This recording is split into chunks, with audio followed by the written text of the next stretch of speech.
आज जो अपने सब्जेक्ट को पढ़ेंगे ना, वो सब्जेक्ट है क्रिमिनल प्रोसीजर कोड। अब जो नए बच्चे हैं उनके लिए मैं एक बार दोबारा रिपीट कर देता हूँ। क्रिमिनल प्रोसीजर कोड और आईपीसी में फर्क क्या है? ये दो क्रिमिनल लॉज हैं। आईपीसी का मतलब है Indian penal code, criminal procedure code का मतलब क्या है, सीआरपीसी का मतलब क्या है, क्रिमिनल प्रोसीजर कोड। आईपीसी का रोल क्या है? आईपीसी ये बताता है कि कोई ऑफेंस की क्या डेफिनेशन है। जैसे मान लो अपने ने पढ़ा थेफ्ट, तो थेफ्ट के क्या इंग्रेडिएंट्स हैं, ये चीजें होगी तो थेफ्ट हो गया। ये कौन बता रहा है? आईपीसी। अगर किसी ने थेफ्ट कर दिया या चोरी कर दी, फिर उसको कैसे अपने जेल में डालेंगे, क्या प्रोसेस फॉलो करेंगे, वो अपने को बताएगा क्रिमिनल प्रोसीजर कोड। जब अपने आगे जाएंगे एनएलयू में, तो एक पूरी क्लास होगी, पूरा साल होगा। उस साल में 2 सेमेस्टर्स होंगे। एक पूरे सेमेस्टर में अपने को सीआरपीसी पार्ट 1, दूसरे वाले में सीआरपीसी पार्ट 2। अगर किसी को जुडिशरी का पेपर क्लियर करना है, तो सबसे इंपॉर्टेंट जो सबसे ज्यादा वेटेज है वो सीआरपीसी की है, और दूसरे नंबर पे सीपीसी की है। तो ये दो सब्जेक्ट है ना, ये दोनों राम केतु टाइप के हैं। ठीक है, राम केतु क्या, वो राहु केतु कौन होता है, जो दुश्मन वाले। क्योंकि ये सब्जेक्ट है ना कॉम्प्लिकेटेड है। कॉम्प्लिकेटेड क्यों है? क्योंकि प्रोसेस दिया हुआ है। और ये सब्जेक्ट का फायदा क्या, जब आप कोर्ट में जाओगे ना, तब आप प्रोसेस देखोगे तो अच्छे से समझ पाओगे कि भाई ऐसा ऐसा प्रोसेस है। लेकिन अपने को पेपर निकालना है, तो अपने को जो बुक के हिसाब से जो जो रूल्स हैं, वो रूल्स अपने मानेंगे और फॉलो करेंगे। ठीक है, अब क्या है, सीआरपीसी बनाने का रोल क्या था, इंपॉर्टेंस क्या थी, क्यों बनाया? जैसे मान लो किसी को अरेस्ट करना है। अब किसी को अरेस्ट करना है, तो अरेस्ट करने की पावर्स हमने किसको दे रखी है? पुलिस को दे रखी है। तो कुछ तो रूल्स और रेगुलेशंस होने चाहिए ना, कि ये रूल्स और रेगुलेशंस के हिसाब से हम किसी को अरेस्ट करेंगे। अगर कोई रूल्स और रेगुलेशंस होगी नहीं, तब तो कोई भी आदमी आएगा और किसी को उठा के ले जाएगा। हमारे पास हम कैसे बोलेंगे उसको? जैसे मान लो सपोज करो, आज पुलिस का नाम लेते अपने डर जाते हैं एक बार। अब पुलिस आए, पुलिस बोले कि मुस्कान, कोमल और ये कनक चलो, और यहाँ पे हमें थाने में लेके जाना है आपको। अब अपने को पता ही नहीं क्या रूल्स हैं, तो हम चुपचाप चल पड़ेंगे, क्योंकि हमें लगेगा कि भाई यही रूल होंगे। तो अरेस्ट अगर कोई करने आ रहा है, या फिर कोई एफआईआर करने के लिए जा रहा है, तो क्या रूल्स हैं, वो सीआरपीसी में डिफाइंड है। ठीक है, तो अपने पहले तो लिखते हैं कि सीआरपीसी कौन से ईयर में बनी थी, और फिर स्टार्ट करते हैं। सीआरपीसी की फुल फॉर्म क्या है? Criminal procedure code. कब ये आई थी? 1973। जब लोग तुम लोग आगे अभी कुछ 1-2 साल होंगे, तो जो इंडियन गवर्नमेंट है वो प्लान कर रही है सीआरपीसी और आईपीसी को मॉडिफाई करने की। क्यों? क्योंकि ये लोग काफी पुराने हो गए हैं, इनको चेंज करने की जरूरत है, नया टाइम आ गया है। ऐसा भी हो सकता है कि जो अपने अभी लॉ पढ़ रहे हैं वो चेंज हो जाए, क्योंकि अभी गवर्नमेंट प्लान कर रही है। ठीक है, लेकिन अपने को ये लॉ पढ़ने हैं। जैसे जब मैं कॉलेज में गया था, एनएलयू में गया था, तो कंपनीज एक्ट 1956 होता था। ठीक है, जैसे ही हमें पढ़ाने वाले थे उसी टाइम चेंज आ गया, तो बढ़िया हुआ हमने कंपनीज एक्ट 2013 पढ़ा। 1956 पुराना था, उसमें ज्यादा सेक्शन थे, उसको कम करके उन्होंने कंसाइज कर दिया। ठीक है, ऐसे ही आईपीसी और सीआरपीसी भी बदलने की बात हो रही है, पर जो बेसिक को है ना, वो तो सेम ही रहेगा कोर, बस ऊपर नीचे हो जाएंगे थोड़े सेक्शंस। तो सीआरपीसी जब अपने को पढ़ना है ना, तो अपने दिमाग में क्या आना चाहिए? क्रिमिनल प्रोसीजर कोड, मतलब क्रिमिनल के प्रोसीजर के बारे में बात करेंगे। सिविल के कोई भी प्रोसीजर के बारे में इसमें बात ही नहीं होगी। सिविल प्रोसीजर के लिए हमने नया एक्ट बना रखा है, सिविल प्रोसीजर कोड 1908। ठीक है, वो सिविल का प्रोसीजर बताएगा। तो क्रिमिनल का कोई भी अगर ऑफेंस हो रहा है, क्या प्रोसेस फॉलो करना है, वो कौन बताएगा? Criminal procedure code. अगर अपने को कोई भी तरीका जानना है कोर्ट का, जैसे कि पुलिस वालों को पुलिस डायरी मेंटेन करनी है, तो ये सेक्शन दिया हुआ है। एफआईआर लॉज करनी है, पुलिस वाला एफआईआर लिखने से मना कर दे। कोई आदमी, क्या किसी प्राइवेट आदमी किसी को अरेस्ट कर सकता है? क्या कोई प्राइवेट आदमी किसी को अरेस्ट कर सकता है? कर सकता है। ठीक है, वो अपने सीखेंगे कब कर सकता है। तो अगर मान लो उर्वी चाहे, तो उर्वी भी किसी प्राइवेट आदमी को अरेस्ट कर सकती है। कब कर सकती है, क्या प्रोसीजर है, वो आज अपने सीखेंगे। ठीक है, क्या अपने, जैसे मान लो पुलिस वाला, क्या हर कोई क्राइम में अरेस्ट कर सकते हैं? जैसे मान लो मेरा शॉप ने चोरी कर लिया इन्होंने, क्या मैं पुलिस वाले इसको आगे अरेस्ट कर लेंगे? ठीक है, वो सब अपने सीखेंगे आज। तो जब अपने सीआरपीसी की बात स्टार्ट करेंगे ना, तो पहली चीज जो अपने को क्लियर होनी चाहिए वो है इनकी कुछ डेफिनेशंस। ठीक है, अब डेफिनेशंस में हमने ज्यादा टाइम नहीं लेंगे, सिर्फ 2-3 डेफिनेशंस ही हैं जो हमने पहले पढ़ेंगे, फिर आगे चलेंगे। ठीक है, एक तो जो ऑफेंस है ना, वो हमने 2 पार्ट में डिवाइड है। एक हो गया कॉग्निजेबल और दूसरा हो गया नॉन कॉग्निजेबल।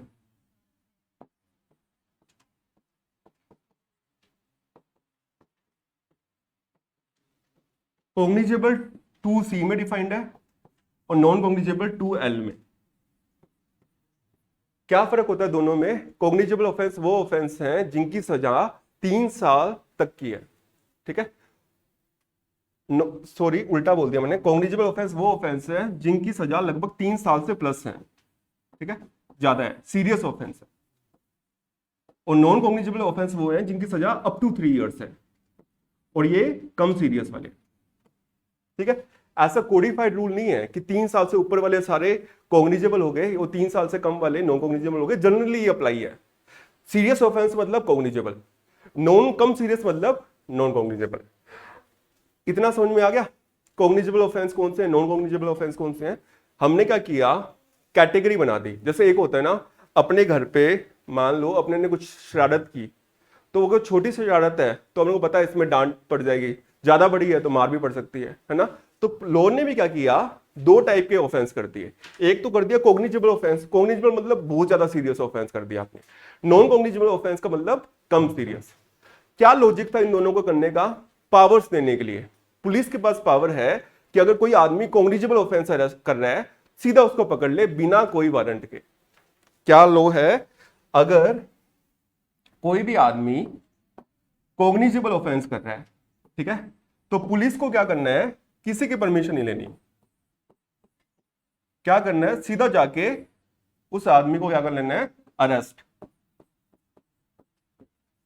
लेकिन कोई आदमी नॉन कॉग्निजेबल ऑफेंस कर रहा है जो कि छोटा मोटा है, 3 साल से कम सजा है, तो वो सीधा जाके अरेस्ट कर ही नहीं सकता, चाहे पुलिस के सामने हो रहा हो। तब क्या करना होगा उसको, जो मैजिस्ट्रेट है, कौन सा, फर्स्ट क्लास, ठीक है, उसकी रिटर्न परमिशन चाहिए, ओरल भी नहीं, क्या चाहिए, रिटर्न परमिशन। और अगर उसने रिटर्न परमिशन दी फिर ही आप अरेस्ट कर सकते हो। क्यों ऐसा बनाया, इसलिए बनाया कि जो सीरियस ऑफेंस है ना, मान लो किसी ने मर्डर कर दिया, मर्डर की सजा कितनी है, बहुत ज्यादा है, ठीक है, तो पुलिस वाला क्या कहेगा कि अरे मर्डर कर दिया पर मेरे हाथ में अभी कुछ नहीं है, मैं जाता हूं जज साहब के पास जाके रिक्वेस्ट करता हूं कि आप एक लिख के दो, जज साहब मिले ही नहीं वहां पे, वो भाग ही गया, पुलिस फिर यही करती रह जाएगी, ठीक है। तो हमने बोल दिया सीरियस ऑफेंस है, कॉग्निजेबल ऑफेंस है, सीधा पकड़ लो, कोई बात नहीं, बाद में लेनी है परमिशन। तो अगर पुलिस वाले के सामने कोई सीरियस ऑफेंस हो रहा है ना, जैसे मान लो अगर हरसिमरन लक्ष्य को मार दे आज जान से, तो ये कॉग्निजेबल ऑफेंस है। अब पुलिस आ गई, पुलिस ये कहेगी 1 मिनट रुको यार, मैं वो जाके आता हूँ जज साहब के पास, जज साहब ये हरसिमरन के सामने नाम का वारंट निकालना, और हरसिमरन रुकेगा यहाँ पे, हरसिमरन और जनों को मार देगा, पुलिस सीधा पकड़ लेगी उसको। इवन जो प्राइवेट पर्सन है ना, अगर आपके सामने भी कोई कॉग्निजेबल ऑफेंस हो रहा है, आप भी अरेस्ट कर सकते हो, ठीक है, पर नॉन कॉग्निजेबल ऑफेंस में नहीं करोगे, ठीक है। अगर कॉग्निजेबल ऑफेंस आपके सामने हो रहा है, आपको लॉ पावर देता है, आप अरेस्ट कर लो अगले को। अरेस्ट करने का मतलब ये नहीं हथकड़ी डालनी है, ठीक है, कहीं तुम हथकड़ी ला के रखो घर में, ठीक है, और यू आर अंडर अरेस्ट और डालो, ऐसा नहीं है, सीधा ही तुम उसको पकड़ के एक बार रख सकते हो जब तक पुलिस नहीं आती, ठीक है, इसमें तो कोई दिक्कत नहीं है, ठीक है। ऐसे छोटे मोटे ऑफेंस के लिए नहीं है, मान लो कोई लड़की तुम्हारा दिल तोड़ दे, तुम उसको अरेस्ट करके बैठ जाओ इतना ही नहीं है। चलिए आगे। हाँ, इससे नॉन कॉग्निजेबल ऑफेंस है ना, ठीक है, वो कौन कौन से ऑफेंस होंगे, अगर कोई पति पत्नी पे कुछ अत्याचार कर रहा है, कुछ कर रहा है ना, जो हाउस वाला मैटर है, वो नॉन कॉग्निजेबल ऑफेंस की कैटेगरी में रख रखा है हमने। क्यों, क्योंकि हम नहीं चाहते कि अगर कोई हस्बैंड अपनी वाइफ को मार रहा है, अगर वो मैटर पुलिस के पास आ गया, ठीक है, तो या फिर पुलिस की दखल हो गई, तो वो सुलझेगा नहीं और खराब हो जाएगा। तो हमने उसको नॉन कॉग्निजेबल ऑफेंस की कैटेगरी में रखा है कि जज की परमिशन होगी ना तभी इसमें इंटरवीन करेंगे, वरना वो दोनों सुलटा ले। हाँ, अगर वो ज्यादा ही पीट रहा है, आग लगा दी, तब वो कॉग्निजेबल ऑफेंस हो गया। चलिए नेक्स्ट। इसमें तो कोई डाउट नहीं है कॉग्निजेबल और नॉन कॉग्निजेबल में। आगे लिखो समन केसेस और वारंट केसेस। पता क्या क्या होते हैं समन केसेस?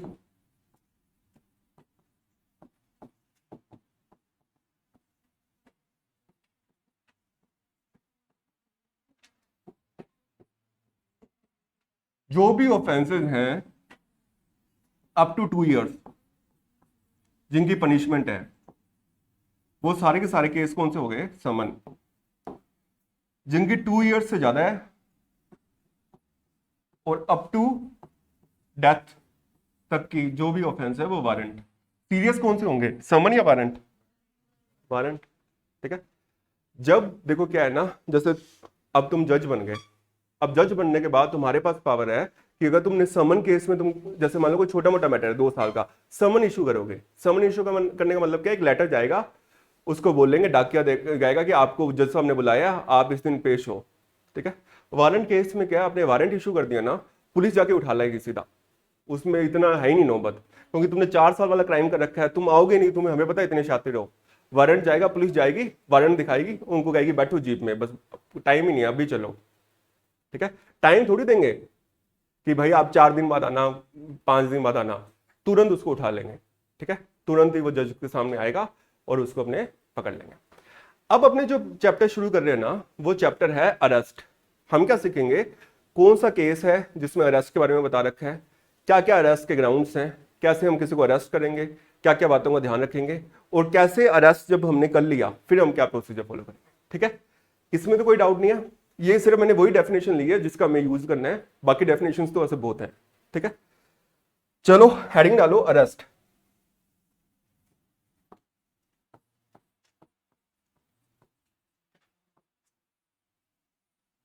अच्छा, कोई अरेस्ट की डेफिनेशन अगर अपने को देनी हो, सभी ने फिल्मों में देखा ना अरेस्ट हुआ है, तो क्या कंडीशंस होनी चाहिए कि हम मान सकते हैं सामने वाले का अरेस्ट हो गया।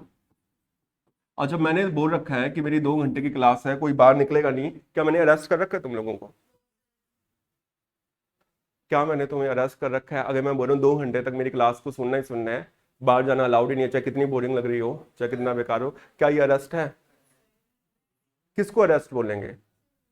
सिंपल लेमैन की टर्म में, लॉ की टर्म में नहीं, लेमैन की टर्म में, कि ये अगर से कंडीशन हो गई तो हम अरेस्ट बोल सकते हैं। Against the will arrest.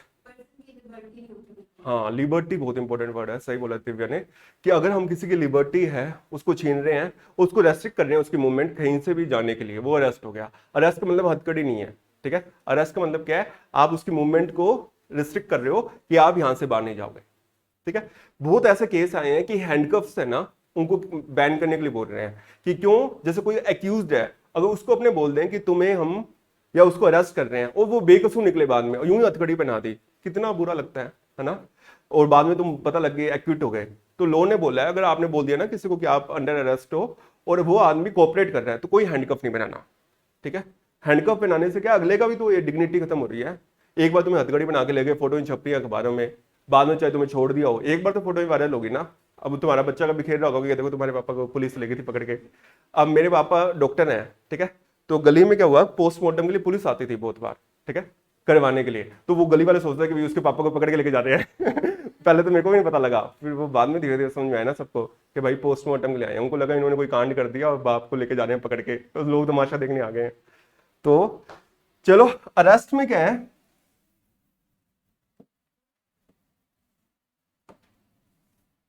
एक चीज तो अपने ने सीख ली, क्या, कि कभी भी अरेस्ट है ना, अगर किसी पुलिस वाले को करना है, तो अगर कॉग्निजेबल ऑफेंस है तो क्या करना है, कोई परमिशन नहीं लेनी, नो परमिशन। और अगर सपोज करो नॉन कॉग्निजेबल ऑफेंस है, तो हमें क्या करना है, उस वाले केसेस में मजिस्ट्रेट की रिटर्न परमिशन लेनी, ठीक है। अब एक केस है, केस का नाम लिखो, DK Basu versus state of waste Bengal. Paper में अगर सवाल आएगा तो सीधा इसकी गाइडलाइंस दी होंगी, DK Basu versus state of waste Bengal.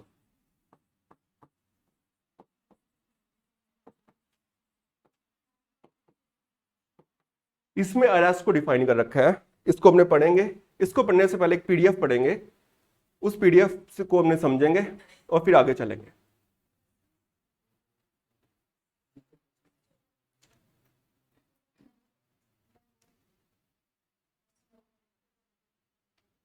करें स्टार्ट।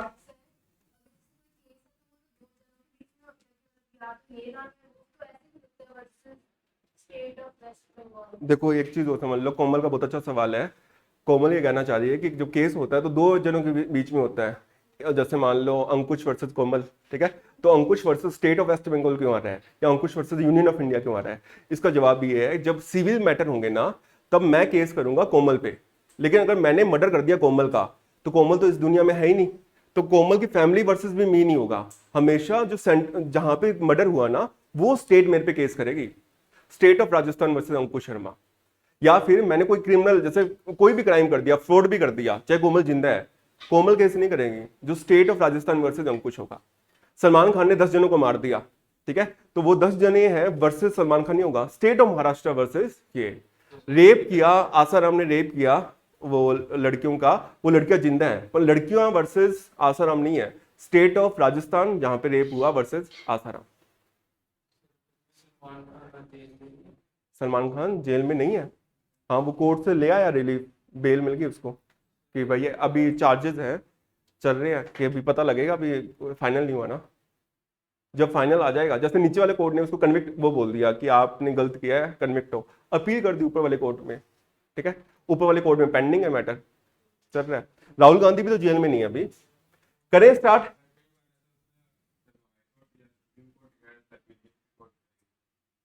नहीं, सबके पास राइट है ऊपर वाले कोर्ट में जाने की, डिस्ट्रिक्ट। हाँ हाँ, उससे सेटिस्फाई नहीं हो रहे तो हाई कोर्ट में आ जाओ, कोई दिक्कत नहीं।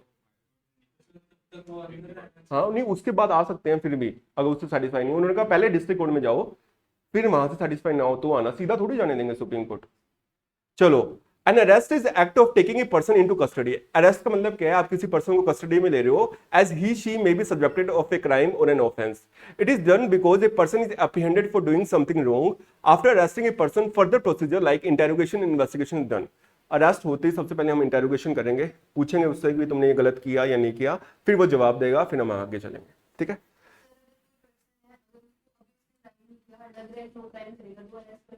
प्रिवेंटिव डिटेंशन एक सेक्शन है, ठीक है, 108 से आगे सीआरपीसी में, उसमें बोल रखा है कि अगर आपको लग रहा है ना ये आदमी क्राइम करने वाला है, उसको तुरंत अरेस्ट कर लो पहले ही, क्योंकि हमें रोकना भी तो है, ठीक है।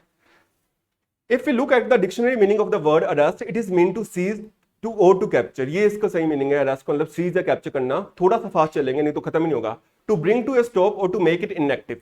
From all the meanings it can be deduced that arrest means to bring a stop to a person activity, कि तुम अब कुछ नहीं करोगे, हम जो बोलेंगे वही करोगे। A person can be arrested by police or magistrate। Police भी अरेस्ट कर सकती है, जज भी अरेस्ट कर सकते हैं। सेक्शन 44 सीआरपीसी का बोलता है कि जज भी अरेस्ट कर सकता है, ठीक है। But can an individual arrest another individual? If yes, then how can he be arrested and for what reason? क्या इंडिविजुअल अरेस्ट कर सकता है? वो अपने आप सीखेंगे। The arrest is one of the most significant subject of the criminal justice system. Why it is important to study this topic? It is so because an arrest is used as a tool for a person who is accused of wrong. अपने सीधा jump मार के types of arrest पे आएंगे, ठीक है। एक तो क्या है, ये मैंने बता ही दिया। पहला टाइप ऑफ अरेस्ट क्या है, made in pursuance with A warrant, अगर मैजिस्ट्रेट वारंट इशू कर रहा है तब। दूसरा क्या है, बिना वारंट के, अगर कोग्निजेबल ऑफेंस उसके सामने हो रहा है। समझ में आ गया इतना, ठीक है। अब क्या है कि जब आपने अरेस्ट कर लिया किसी को, तो आपको क्या क्या चीजें फॉलो करनी है वो अपने सीखते हैं। पहली चीज तो क्या फॉलो करनी है, section 51 of CRPC, it is the duty of police officer or any person arrested without warrant to inform the person arrested about the grounds of the offence of arrest. बहुत बार सवाल आता है, जब भी किसी को अरेस्ट किया ना, उसको बताना है कि किस कारण पे अरेस्ट किया है, ठीक है। ऐसे नहीं है कि अरेस्ट कर लिया चुपचाप बैठा रहे, अब जीप में ज्यादा बोला डंडे पड़ेंगे, ये नहीं बोलना। अगर ये पुलिस बोल रही है तो सेक्शन 50 का वायलेशन कर रही है। पूछेगा किस बात पर अरेस्ट कर लिया, अब पुलिस वाले आ गए, कोमल को अरेस्ट कर लिया, तो कोमल कह रही है कि अभी बताओ, तो वो पुलिस वाला कह रहा है कि नहीं बता रहे, तो वो वायलेट कर रहे हैं लोग। वो बताएंगे कि तुमने अपनी मम्मी के 10,000 रुपए चोरी कर लिए, उसके लिए अरेस्ट किया, ठीक है।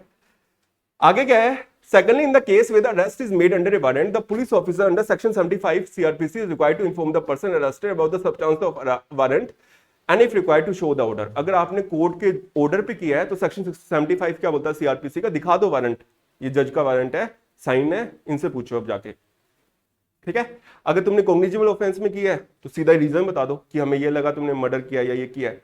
अगर तुमने वारंट के ऑर्डर पे किया, वारंट दिखा दो कि ये रहा वारंट और जज के ऑर्डर है, जज रीजन लिखेगा, इसलिए अरेस्ट करवा रहे, ठीक है।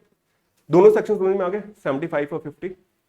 The Indian Constitution also support this and had emphasized upon it on Article 22(1)(a) fundamental right. It prescribes certain rights that are present with the accused at the time of arrest. कुछ fundamental rights हैं, जैसे it says that no person who is arrested shall be detained in custody without being informed about the reason of arrest and consult a legal practitioner at his choice. एक तो reason देना है, एक उसको वकील provide करना है। वकील क्योंकि उसको पता ही नहीं कानून क्या है, तुम्हें तो पता है 50 और 75 है, उसको थोड़ी पता है, तो वकील उसको बता देगा। दूसरी राइट क्या है, 24 घंटे में उसको जज के पास पेश करना है, चाहे कॉग्निजेबल ऑफेंस हो चाहे नॉन कॉग्निजेबल ऑफेंस हो, कोई भी मैजिस्ट्रेट को पेश करना है जो उस जुडिक्शन में है, ठीक है। ऐसे नहीं है पुलिस रखे रखेगी 15 दिन के लिए, एक बार अरेस्ट करती 24 घंटे में उसको जज के पास लेके जाए, ठीक है। क्या बोलते हैं, when an arrest is made without a warrant by a police officer, it is a duty to show before the magistrate without unnecessary delay usually within 24 hours, 24 घंटे में हम पेश करेंगे। It is also mention that the person arrested can not be taken to any other place other than the police station before presenting before magistrate. पहले जज के साहब के पास लेके जाएंगे, फिर ही हम किसी उसको और कहीं लेके जाएंगे, नहीं तो वो पुलिस स्टेशन में बैठा रहेगा और कहीं नहीं। This is provided in Article 22 with Section 56 and 76 of CRPC. Apart from this, the police officer always has to bear the clear, visible, and proper identification of his name, which may facilitate his easy identification. As soon as the arrest is made, a memo should be prepared, which is to be attested by at least one witness and countersigned by the person arrested. क्या करना है, जैसे तुमने arrest किया ना, police ने arrest किया, तो एक मेमो बनाना है। उस मेमो में क्या करना है, एक विटनेस के साइन होंगे, ठीक है, और एक क्या करेंगे, हम कोई भी उसका जानकार उसके साइन करवाएंगे। क्यों? ताकि ये हो कि वो दिखा दे, प्रूव कर दे अपने कि हमने इसको यूं ही नहीं पकड़ लिया, या फिर हमने जब इसको पकड़ा तो इसको मारपीट नहीं की, वो कुछ तो हो ना विटनेस। ऐसे तुम किसी को उठा के ले गए, पता ही नहीं घर वालों को, और कम से कम उसको ले गए जेल में, तो विटनेस तो बता देगा घर पे कि उसको भाई ले गए हैं। एक रूल और होता है, जब भी आप इसको अरेस्ट कर रहे हो ना, तो उसके पास पावर है कि वो फोन करके इन्फॉर्म भी कर सकता है कि भाई मैं जेल में हूँ, मेरे को छुड़वाने आओ। ऐसे नहीं उसका फोन सब छीन लिया और सारा सामान ले लेते हैं। जैसे मान लो मेरे को अरेस्ट किया है, तो मेरे पास जो पैसे होंगे, जो मेरे पास ज्वेलरी होगी, वो सब ले लेंगे। चलें आगे। क्या शाम को? हाँ, छुट्टी होगी, ठीक है। हाँ, तो हमें क्या करना है ना, अब जैसे मान लो शाम को किया या रात को किया है और अगले संडे को छुट्टी है, ठीक है। अब इस वाले केस में क्या होना चाहिए कि प्रैक्टिकली तो यह है कि वो पॉसिबल ही नहीं है ले जाना वहां पे, कि कोर्ट ही बंद है। तो फिर वो हमने तो क्या डिले किया, इसमें वेट करना पड़ेगा जब कोर्ट खुलेगा। ये बस छुट्टियां आ गई, कुछ आ गई, ठीक है। और क्रिमिनल वाले जो है ना, वैसे क्रिमिनल वाले कोर्ट तो खुलते रहते हैं, वो चेंज होके बैठते हैं। पर संडे को या कुछ ऐसे हॉलीडे है, कोरोना चल रहा है, तो नेसेसरी में काउंट कर लेंगे भी हमने क्या करें उसमें। हाँ, अगर मान लो कोई, जैसे मान लो हमने अरेस्ट किया और उसको जज के पास लेके जाते, उससे पहले वो जेल तोड़ के भाग गया, ठीक है, तो उस वाले केस में हम क्या करेंगे, हम जाके फिर उसको पकड़ेंगे, ठीक है। और तो क्या ही कर सकते हैं हम।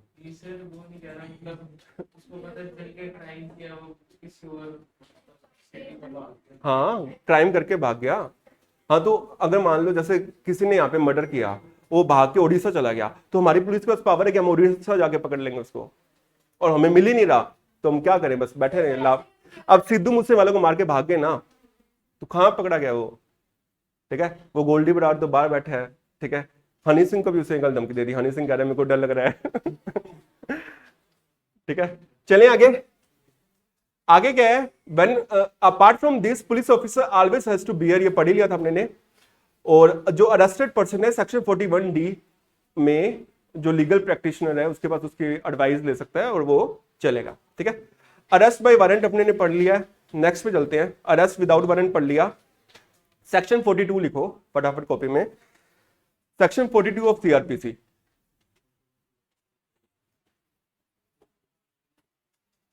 Refusal to give name and residence, refusal to give name and residence, heading डाल लो, refusal to give name and residence.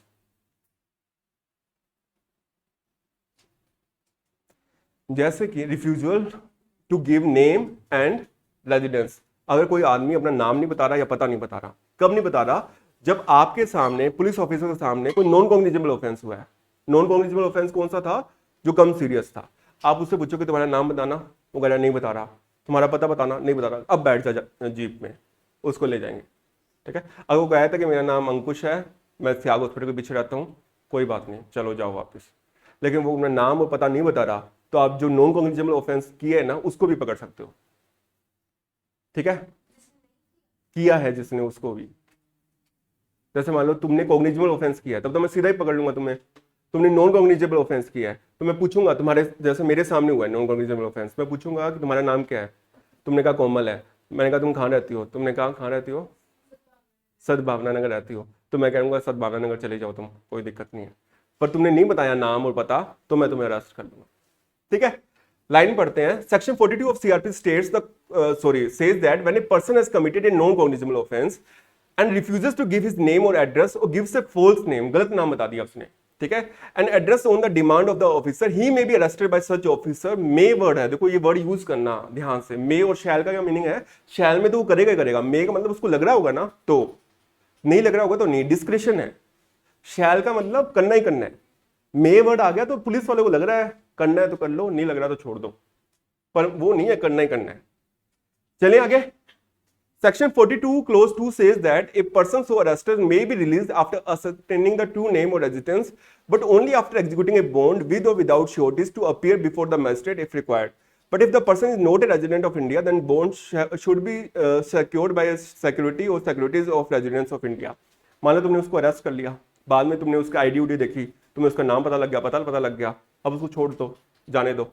अगर वो एनआरआई है, ठीक है, या फिर कोई बाहर का है, तो उसका एक बॉन्ड साइन करवा लो। भी तेरे को जब बुलाएंगे ना तब तुझे कोर्ट में आना है और फिर हम मैटर सुनेंगे। एक बार तो तुझे आकर फिर उसको बैठाए रखेंगे।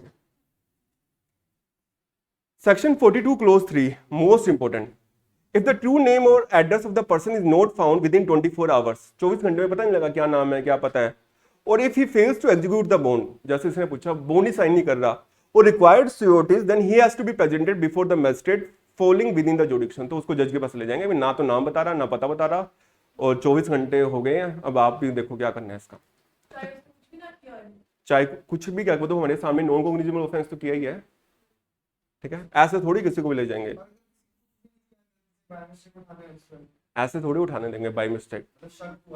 हाँ शक हो रहा तो तुम्हें फिर भी हम दे देंगे, कुछ तो रीजन होने चाहिए ना। अब तो पुलिस वाले आए थे को उठा के ले जाएंगे, क्या मतलब है ठीक है, तो वो उनको कर देंगे, ठीक है, कुछ तो रीजन होने चाहिए। या हमें ऐसा लग रहा है कि एक आदमी अबोर्ड से क्राइम करके भाग गया और वो यहाँ पे क्लास में आके छुप गया, अगर ऐसा कोई डाउट है तब तो हम देखेंगे। Procedure of arrest by private person, section 43, अगर प्राइवेट पर्सन को अरेस्ट करना है तो क्या करना है। Section 43(1) states that private person can arrest another person who commits a non bailable offence. दो टाइप के ऑफेंस होते हैं, एक बेलेबल, दूसरा होता है नॉन बेलेबल। बेलेबल ऑफेंस में क्या है, वो ऑफेंसेस हैं जिनमें जो कम सीरियस हैं, ठीक है, कम सीरियस मतलब 3 साल से कम, और उसमें जो जज होगा ना, ठीक है, उससे पूछना नहीं है, उसको बेल देनी पड़ेगी। देखो दो टाइप के हैं, एक तो हो गया बेलेबल, दूसरा नॉन बेलेबल। अगर तुमने बेलेबल ऑफेंस किया ना तो तुम्हें बेल मिलेगी, जज की मर्जी नहीं है कि जेल में रख सके। जो नॉन बेलेबल ऑफेंस है उसमें जज को लगेगा तो वो जेल में रखेगा, नहीं लगेगा तो छोड़ दे। समझ में आया। बेलेबल ऑफेंस कौन से ऑफेंस है, कम सीरियस ऑफेंस है। अगर वो बेलेबल ऑफेंस है, आपको कुछ सिक्योरिटी देनी है, अब जाओ, जज ऐसा नहीं कहेगा इसको जेल में रखना है।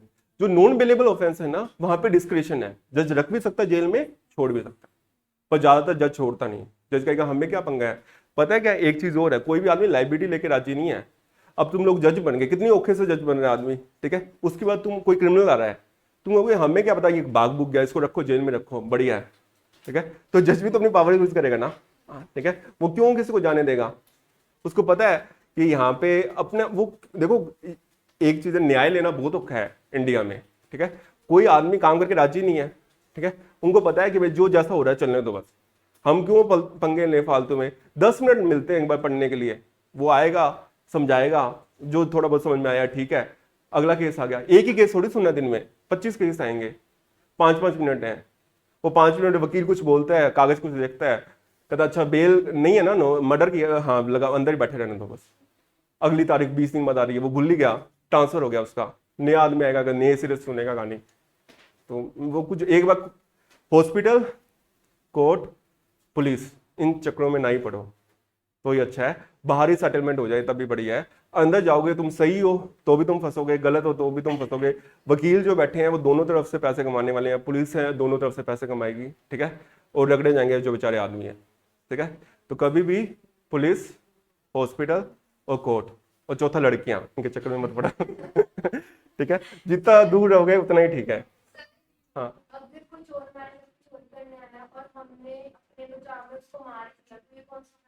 अपने ये कर चुके हैं ना मैडम, कि जब अपने कोई रीजनेबल, अपने को डर था जान कोई मार देगा जान से, तब तो कोई ऑफेंस नहीं है, प्राइवेट डिफेंस, लेकिन वो बेचारा यूं ही चोरी करके, उसको कोई हथियार नहीं था, कुछ नहीं था, हाँ, फिर तुमने एक्सीड कर दी अपनी पावर्स, तो तुम्हें भी मर्डर या कुछ वो सजा दे देंगे हम, no culpable homicide not amounting to murder या कुछ ऐसे। हाँ हाँ हाँ, अगर वो चोरी करने आए हैं सिर्फ, ठीक है, देखो अगर वो तुम्हें अपनी जान का खतरा है ना, तो अपने पढ़ेंगे, जब अपने ने पढ़ा था, तो अगर तुम्हें अपनी जान का खतरा है तो तुम अगले की जान ले सकते हो। अगर वो तुम्हें सिर्फ सिंपल इंजरी कर रहे हैं, ठीक है, अपने एक सेक्शन 99 और 100 में ये दे रखा है कि किडनैपिंग करने आ रहे हैं ना तो तुम जान भी ले सकते हो। रेप करने आने जान भी ले सकते हो, तुम्हें इतना है कि ग्रीवियस इंजरी कर देंगे, जान भी ले सकते हो। बाकी ऑफेंस में जान ही लेनी, रीजनेबल फोर्स अप्लाई करनी है, ठीक है। सेक्शन 43(3) क्या बोलता है, अरे सुन लो, if there is sufficient reason to believe that he has committed a bailable offense and refuses to give his name or address to the police officer, he shall be dealt with according to the provisions of section 42। कुल मिला के कहानी इतनी है, अगर कोई भी आदमी ऐसा है, प्राइवेट आदमी, उसके सामने कोई सीरियस ऑफेंस हो रहा है, कॉग्निजेबल ऑफेंस हो रहा है, जैसे पुलिस अरेस्ट कर सकती है, उसको रोक कर रख सकती है, हम भी रख सकते हैं, ये तो कॉमन सेंस ही है। अब तुम्हारे घर में कुछ आ गया सीरियस ऑफेंस करके जा रहा है, तो उसको तुम ऐसे थोड़ी जाओ पुलिस की वेट करेंगे, पकड़ लो, पकड़ा जाता तो पहली बात तो पकड़ा ही नहीं जाएगा वो, ठीक है, तुम्हारे पास पावर है पकड़ने की। सेक्शन 44 क्या बोलता है, अरेस्ट बाय मजिस्ट्रेट। छोटा सा हेडिंग डालो, section 44 arrest by magistrate.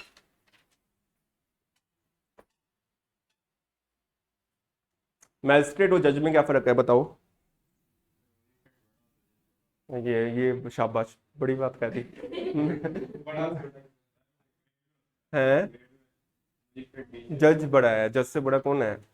Magistrate क्या है, जब आप सीधे ही लग रहे हो ना, जैसे मान लो आरजीएस निकाल लिया, तो आप जुडिशियल मैजिस्ट्रेट फर्स्ट क्लास लोगे, ठीक है। फिर क्या होगा, प्रमोशन होगा, फिर आप एसीजीएम बन जाओगे, फिर सीजीएम बन जाओगे, ठीक है, फिर तुम एडीजे बनोगे, फिर डिस्ट्रिक्ट जज बनोगे, इतना प्रमोशन के बाद, ठीक है। जो सिंपल लग रहा है पहले वो मैजिस्ट्रेट लग रहा है फर्स्ट क्लास, फिर ACGM additional chief judicial magistrate, फिर सीजीएम चीफ जुडिशियल मैजिस्ट्रेट, ठीक है, सीजीएम के बाद एडिशनल डिस्ट्रिक्ट जज, फिर डिस्ट्रिक्ट जज। ये तो कितना लंबा प्रोसेस है ना। एक और तरीका है, क्या है कि सीधा ही तुम्हें ना 7 साल के प्रैक्टिस इसके पास, वो सीधा ही डिस्ट्रिक्ट जज रह सकता है। अभी गवर्नमेंट ये बात कर रही है कि जैसे आईएएस आईपीएस है ना, ऐसे इंडियन जुडिशियल सर्विस शुरू कर दो, आईजीएस, कितना सही हो जाएगा आईजीएस से। अभी क्या है कि नीचे से लगना पड़ रहा है अपने को ऊपर, आईजीएस से क्या होगा, इंडियन जुडिशियल सर्विस की पोस्ट बन जाएगी। उसमें क्या है, जैसे आईएएस के एग्जाम्स हो रहे हैं, ठीक है, आईपीएस सेलेक्ट हो रहे हैं, वैसे जुडिशरी यूपीएससी करवाएगी। उसकी दिक्कत क्या आ रही है, बीजेपी गवर्नमेंट ने बोल दिया कि कर दो, लेकिन जो हाईकोर्ट के जजेस हैं ना, या हाईकोर्ट है, उनकी 50% कंसेंट चाहिए, वो दे नहीं रहे। क्यों नहीं दे रहे, उनको पता है कि अभी तो हम अपने जानकार को लगा देते हैं, ठीक है, अगर वो देंगे हम तो फिर एग्जाम होगा, एग्जाम में पूरे मेरिट से बच्चे आएंगे, हमारी तो चलेंगे नहीं, ठीक है, तो वो नहीं चाह रहे। और अभी भी कुछ सिर्फ 2 या 3 कोर्ट हैं, एक तो असम, ठीक है, राजस्थान वाले हाईकोर्ट ने मना कर दिया, ये नहीं होना चाहिए, ठीक है। और हो जाए बच्चों को कितना फायदा है, जैसे आईपीएस में लग रहे हैं, सीधा ही आईपीएस बन रहा है वो। जब कोई एक आईएएस 21 साल की उम्र में लग सकता है, तो क्यों नहीं एक जज लग सकता, डिस्ट्रिक्ट जज, वो फैसला तो सुनाई देगा, ट्रेनिंग दे दो उसको। वो सिर्फ पॉलिटिक्स के चक्कर में, क्योंकि हाईकोर्ट वाले चाह रहे हैं कि हमारे बंदे बने रहें, ठीक है, और जुडिशियल में सीधा ही बच्चे आने लग गए, तो फिर है ही नहीं। सीजीआई कौन है इंडिया का, डीवाई चंद्रचूड़, ठीक है। डीवाई चंद्रचूड़ जब बना ना जज, तो उसको किसने रिकमेंड किया था, इसके फादर भी जज थे सीजीआई, ठीक है। अब सुनो कहानी, सुनो कैसे पॉलिटिक्स चलती है। जो सीजीआई के फादर थे, ठीक है, वाईवी चंद्रचूड़, आओ आओ, हाँ उनको बोलो मैं 10 मिनट में आ रहा हूं ना, ठीक है। इनके फादर ने है ना एक बंदे को जज बनाया, और उसी बंदे ने डीवाई चंद्रचूड़ को जज बना दिया, ठीक है। कुल मिला के बस ये अपने अपने में खेल रहे हैं कि वो अपने चाचा को बना देता है, चाचा भतीजा को, भतीजा मामा को, ठीक है, और ऐसे ही चले जा रहा है। तो उनके पास डिग्री तो है ही, पर उनके पास पावर है ना बनाने के लिए, अब वो उनको ही बना रहे हैं, बस चले जा रहे हैं, वो सजेस्ट रिकमेंड कर देते हैं इसका नाम, ठीक है। पर एक एग्जाम हो प्रॉपर, अब हाईकोर्ट के जज का कोई एग्जाम ही नहीं है, सिर्फ रिकमेंडेशन पे चल रहा है, ठीक है। और गवर्नमेंट भी बोल रही है, लॉ मिनिस्टर ने भी बोल दिया कि क्या होना चाहिए, एग्जाम लो जैसे इंडियन जुडिशियल सर्विस का, पर 50% हाईकोर्ट दे ही नहीं रहे। हाँ उनको पता है कि हम देंगे, हमारे आएंगे नहीं। कौन, जहाँ खुद ही गलत कर रहे हैं, नहीं बनने दे रहे, क्योंकि जो ये वाली जो पावर है ना, वो दोनों के पास है ना, स्टेट के पास भी और यूनियन के पास नहीं है पूरी पावर। तो ये कितना बेकार चीज है कि जज ही जज का अपॉइंटमेंट कर रहा है, जज ही जज का रिमूव कर सकते हैं। एक फायदा भी है क्या, जैसे मान लो कोई आईएएस बना, उसको तो यानी नेता वो करना पड़ेगा मोदी के बारे में, या एमएलए धमका देगा उसको, ठीक है, पर जज को कोई धमका तो नहीं सकता ना, इंडिपेंडेंट पोस्ट है, जुडिशरी के नीचे ही है, हाईकोर्ट के लिए अपने लाइबल है, किसी मंत्री को कोई जवाब नहीं देना, तो कितना फायदेमंद है ये तो, ठीक है। तो इसका वो है कि ये थोड़ा सा ये जुडिशरी वाला सही कर देना, इंडियन जुडिशियल सर्विस वाला, यूपीएससी टाइप एग्जाम हो हर साल, अलग आईजीएस की पोस्ट हो, बहुत सही है, ठीक है। क्या उससे अब भी क्या 7 इयर्स का एक्सपीरियंस चाहिए, फिर आपका एग्जाम होता है डिस्ट्रिक्ट जज का, एडवोकेट का। चले आगे, अब क्या है, एक्सेप्शन टू आर्म्ड फोर्सेस, मतलब कि सेक्शन 45 बोलता है कि कोई आर्मी का बंदा है ना, उसको सीधा अरेस्ट नहीं करना। क्यों नहीं अरेस्ट करना? बिना सेंट्रल गवर्नमेंट की कंसेंट लिए कोई भी आर्मी के आदमी को आप अरेस्ट नहीं कर सकती पुलिस वाले। अगर आर्मी वाले को अरेस्ट करना है तो सेंट्रल गवर्नमेंट की कंसर्न चाहिए। किसी के फादर हैं आर्मी में? किसी के नहीं है। अगर होते हैं तो उसके पापा को अरेस्ट नहीं कर सकते, ठीक है। अगर करना है तो सेंट्रल गवर्नमेंट की कंसर्न लेनी है। क्यों? क्योंकि क्या पता ऐसा हो सकता है ना, आर्मी वाले को गवर्नमेंट ने ऑर्डर दिए हो कि उसको मारना है, दुश्मन को मारना है, और पुलिस आके पकड़ के ले जाए वहां पे, तो कितना आर्मी और हाँ, आर्मी के लिए क्या है, जैसे अलग उनके लिए एक अलग कोर्ट है, सब कुछ है। अगर तुमने लॉ कर ली, एनएलयू से पास आउट हो गए, उसके बाद एक एग्जाम होता है जैग, जज एडवोकेट जनरल। जैग का एग्जाम देके सीधा आप वहां पे लग सकते हो। कोई रिटर्न एग्जाम नहीं है, कुछ नहीं है, सिर्फ इंटरव्यू बेसिस पे है। 5 दिन आपको वहीं पे रुकवाएंगे, ठीक है। और 5 दिन रुकवाने के बाद वो आपको देखेंगे आपकी एक्टिविटी कि कैसे आप में ऑफिसर वाले गुण हैं। सीधा लेफ्टिनेंट की लेवल की पोस्ट होती है, सीधा आप लग जाओगे, ठीक है। वो कुछ नहीं है, आराम से चिल रहे। फिर कौन से तो मैटर आने आर्मी के, तो बढ़िया, सबसे बढ़िया नौकरी है। चलिए आगे। Article 41(5)(1) states that no member of armed forces can be arrested for anything done while discharging the official duties। अगर वो ऑफिशियल ड्यूटीज करते वक्त कुछ भी गलती कर देना तो उसको अरेस्ट नहीं करेंगे। कब करेंगे? सेंट्रल गवर्नमेंट की कंसेंट मिलने के बाद। अगर आर्मी ऑफिसर मर्डर कर रहा है किसी का, तब तो अरेस्ट करेंगे। ऑफिशियल ड्यूटी करते वक्त कुछ गलत कर दे तो अरेस्ट नहीं करना, ठीक है। It is subject to the conditions mention in section 41 और 44। अब फटाफट हेडिंग डालो, प्रोसीजर ऑफ अरेस्ट।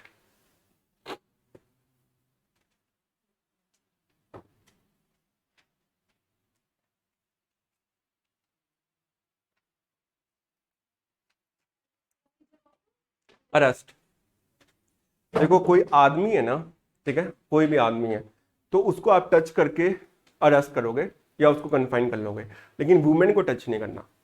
क्यों नहीं टच करना वुमेन को? क्योंकि हम लोग जब ये लॉ बना खासकर, तो उनके साथ कोई मिस हैपनिंग ना हो या उनके साथ कोई मिस यूज वो ना करे, तो हमने ये लॉ बना दिया कि कोई भी आदमी कभी भी कोई वुमेन को अरेस्ट नहीं करेगा। मेल ऑफिसर वुमेन ही होंगी, ठीक है। और दूसरा लॉ क्या है, वुमेन को सनसेट के बाद और सनराइज से पहले कभी भी अरेस्ट नहीं करना। अगर करना है तो मैजिस्ट्रेट ऑफ फर्स्ट क्लास की परमिशन चाहिए, रिटर्न तब भी कर पाओगे। रात को सूर्य छिपने के बाद और सूर्य उदय से पहले अरेस्ट नहीं करेंगे वुमेन को, ठीक है। चले पढ़े, ये क्या बोल रहा है? Section 46(1) provides that in an action of arrest the police officer or the person making the arrest shall actually touch or confine the body of person arrested. In the case of women, her submission to the custody of an oral intimation of arrest shall be presumed, and unless the police officer is a female, she shall not be touched.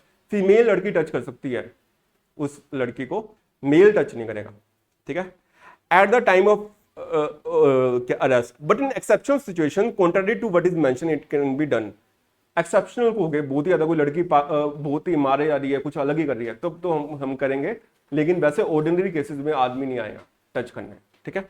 According to section 46(2), the police are authorised to use reasonable amount or means to force to effect the arrest in cases where the person being arrested forcibly resist or attempt to evade arrest. अगर मान लो police आ गई arrest करने के लिए और वो आदमी खुद भागे जा रहा है आगे, ठीक है, तो हम रीजनेबल यूज करेंगे। ऐसे नहीं हम बोलेंगे उसको प्यार से कि भैया चलो ना वहां पे आपके लिए नोटिस आया, ठीक है। उसको खींच के भी कैसे भी करके लेके जाएंगे, कोई जाता ही नहीं है यूं, ठीक है। तो उसको कई बार तो ऐसे है कि उसको रेंग वो ले जाते हैं टांग खींच के ही कि भाई जा ही नहीं रहा, ठीक है, ऐसे। अब रामदेव था, वो वहां पे थे रामलीला मैदान में और सो रहे थे रात को, तो पुलिस ने लाठी चार्ज कर दिया, वो मान ही नहीं रहे, ठीक है, अरेस्ट करने के लिए चले गए।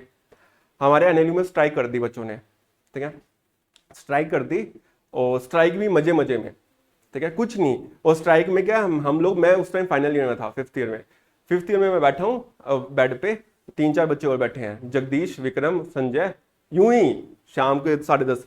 मैंने कहा क्या खाना दे रहे हैं घटिया? मैंने बस ये डायलॉग बोला, मैंने क्या, हाँ खाना कितना घटिया दे रहे हैं, है ना। और 5 साल में है, मैंने कहा 5 साल हो गए इन्होंने खाना नहीं सुधारा अपना, ठीक है। और मैंने कहा वो टीचर भी क्या कर रहे हैं यार, ये आके आए यहाँ पे, ऐसे मैंने कमियां गिनानी शुरू कर दी। मैंने कहा सड़क अपनी बनी नहीं अभी तक, तो कहता, मैंने कहा ताला लगा देना चाहिए, ठीक है। वहां पे कोई एक बच्चे ने बोला, जब जगदीश ने बोला कि ताला लगा देना चाहिए, मैंने कहा कितना सही आइडिया ये। 4 बच्चे हैं, फिर कहते हैं ऐसे करते हैं, कल मीटिंग करते हैं शाम को 7 बजे और सभी बच्चों को इकट्ठा करते हैं। तो हम लोग वहां चले गए, सब बच्चों को इकट्ठा किया, सभी बच्चों ने प्लान किया कि ऐसे करेंगे, सुबह एक बढ़िया सा ताला लेते हैं, सांकल लगाते हैं और मेन गेट पे ताला बंद कर देते हैं, ठीक है। कोई भी वीसी अंदर नहीं आ पाएगा, कोई भी टीचर अंदर नहीं आ पाएगा। हम सब बच्चे 500 के 500 अंदर बैठे रहेंगे, मैथ्स अंदर बन रही है, खाना खाएंगे, क्लासरूम में कोई नहीं जाएगा, बंद। वो ये था बच्चे, और एक दो बच्चे कविता भी लिख के ले आए। ठीक है, कौन कहता है आसमान में सुराख हो नहीं सकता, एक पत्थर तो तबीयत से उछालो यारो। यूं ही नारे इनकलाब जिंदाबाद, सच में उसकी फोटो दिखाऊंगा फिर मैं। अब ये सब हो गया, ठीक है। इसके बाद क्या हुआ, ताला लग गया। वो लड़कियां अच्छी अच्छी हैंडराइटिंग में वो बोर्ड्स ले आई कि वीसी मुर्दाबाद हमारी, और हम ये है वो है पूरा। वो आए, वो गाड़ी में आता है लाल बत्ती में वीसी, ठीक है, बाहर ही खड़ा है, उसको जाने नहीं दे रहे। उसको लगा कि एंट्री तो देंगे ही। पूरे दिन बच्चे यूं बैठे रहे गेट पे। 2 दिन हो गए, तीसरे दिन पुलिस आ गई, एसडीएम आ गया। अब एसडीएम आ गया तो गेट तो खोलना ही था, तो हमने गेट खोला, एसडीएम अंदर आया है। एसडीएम बैठा समझा रहे हैं हमें कि ये तुम लोग गलत कर रहे हो, सब तुम्हारी मांगे पूरी करेंगे, तुम क्या करो कम से कम इनको अंदर तो आने दो। तो हमने कहा नहीं नहीं, हम अंदर नहीं आने देंगे, हमने आपको इसी कंडीशन में आने दिया है कि आप ताला लगा रखा है हमने, ऐसे। अब क्या हुआ भाई, वो बंदा तो वो थोड़ी सुनने वाला है बच्चों की। वो कहता देखो ये तुमने जो किताबों में पढ़ा है ना कानून, ये किताबों में ही है, ठीक है, यहाँ पे जो हम लगाएंगे वो अलग ही लगेगा। हमें लगा मजाक चल रहा है। 50 पुलिस वाले बुला लिए उसने वैन में। उसने बोला 1 2 3, मैं ऐसे 3 बोलूंगा, वार्निंग तुम्हें दे रहे हैं, ये लाठियां पड़ेगी, ठीक है। उसके बाद फिर उसमें से एक जना समझदार था, वो फिर भी कह रहा है उस टाइम, कहता कि सर आपको जो लाठियां करनी हम तो लाठियां खा लेंगे, ये वो, ठीक है। मैं तो पीछे हो गया था, मैंने कहा भाई लास्ट में क्यों बेइज्जती करवाई जाते जाते पहले मैं भी कविताएं सुना रहा हूँ, ठीक है, वहां पे, ठीक है। जैसे कविता क्या, एक पाश की कविता है, ठीक है, उसमें क्या है, वो बोलता है सबसे खतरनाक ये नहीं है, सबसे खतरनाक ये नहीं है, सबसे खतरनाक ये नहीं है, ठीक है। और लास्ट में वो बोलता है कि सबसे खतरनाक ये है, ठीक है। जैसे वो उस फिल्म में, तो मैंने उस पोएम से उठा के मैंने भी वहां पे पोइट्री पूरी, सब बच्चे तालियां बजा रहे हैं, ठीक है, बढ़िया माहौल चल रहा है, खाना वाला मैस वाला बढ़िया खाना बना रहे हैं, बोल रहे हैं छोले भटूरे बनाओ, ये बनाओ लेकिन लास्ट में क्या हुआ, ऐसे चलता रहा। फिर वो जो हाईकोर्ट का जज जुगर है ना, चीफ जस्टिस, वो खुद आया, ठीक है। उसके सामने तो कौन बोले, वो कहता कि कुछ नहीं है, ये जो सब है, सड़क भी बन जाएगी, ये भी हो जाएगा, वो भी हो जाएगा, और ये सब बंद करो। हमने कहा ये वीसी को हटाओ और दूसरे को बनाओ। फिर जो नेशनल जुडिशियल अकेडमी में गौतम चौधरी सर थे, ठीक है, उनको डायरेक्ट अपॉइंटमेंट किया। अब वो हाईकोर्ट जज है इस टाइम और फिर वो वीसी बन गए, फिर सड़क भी बन गई, सब कुछ हो गया। वीसी जो कॉलेज का प्रिंसिपल होता है तुम्हारा, वैसे वाइस चांसलर।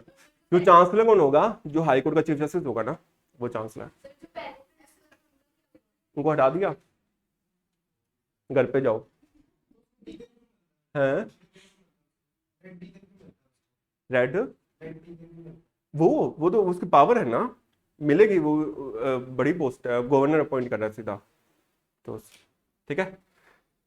बॉडीगार्ड मिलेगा। एक कोल सर थे जो एनएलयू जोधपुर है ना, उसके फाउंडिंग वीसी, हमारे भी फाउंडिंग वीसी, मैं और मेरा एक दोस्त था हिंदेश पाल और मैं, हम इकट्ठे रैगिंग ले रहे हैं बच्चों की, कोच वहां पे कॉलेज में बुला के। मैं भी बैठा हूँ, वो भी बैठा है, और रैगिंग में भी मजाक ही चल रहा है। जैसे वो तो थोड़ा ज्यादा ही पागल था, वो उसको बुलाता है। अब देखो किस टाइप की रैगिंग हो रही है।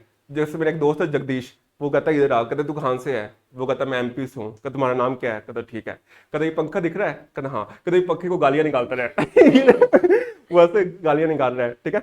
अब उसके बाद क्या है, ये तो चलो, उसके बाद है ना, कुछ बच्चे तो नॉर्मल है, कुछ वो क्या करते हैं ना, ऐसे हाइप कर देते हैं। जैसे एक बच्चे ने क्या बोला, अब रैगिंग लेनी है तो जो सीनियर बोलेगा वही करना है, तो उसने बोला कि तुम्हें ना ऐसे बोलना है, ठीक है, और उसके बाद एक वर्ड लगा दिया पीछे कि ये लाइन में रिपीट करनी है, ठीक है। वो बच्चे ऑफेंसिव ले गया, उसने आगे वीसी को कंप्लेंट कर दी।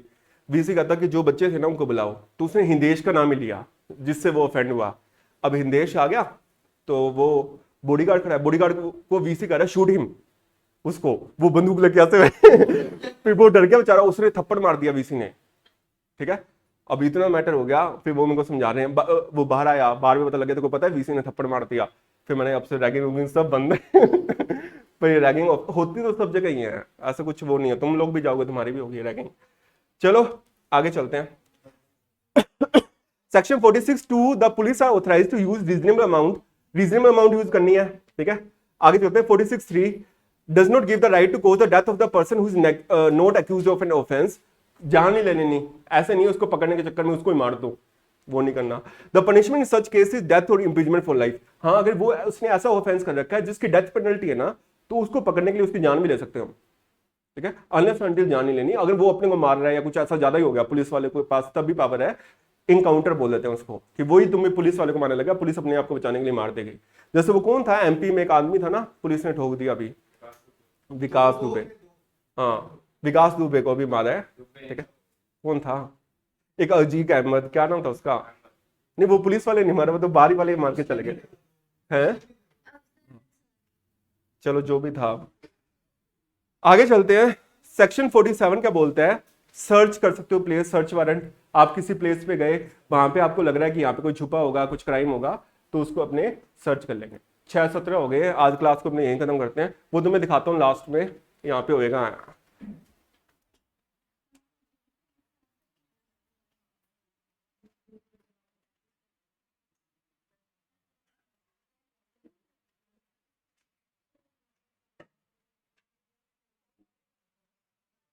ये देखो ऐसे बच्चे बैठ गए, मैं भी यहीं कहीं बैठूंगा। कल का हर वाक्य है तुम्हारा था, आज की दास्तान हमारी है। ऐसे, ये ठीक है।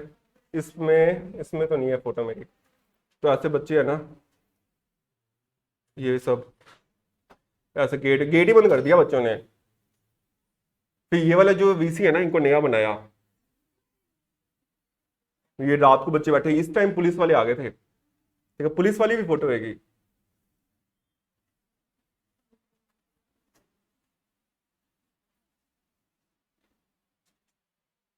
ये देखो पुलिस आ गई इतनी, दिख रही है क्या।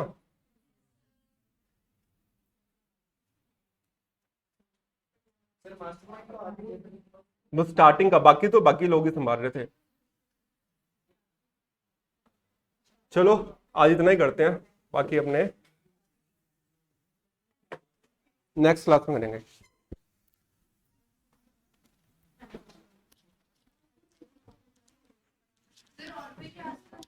नहीं नहीं, इतनी नहीं, आज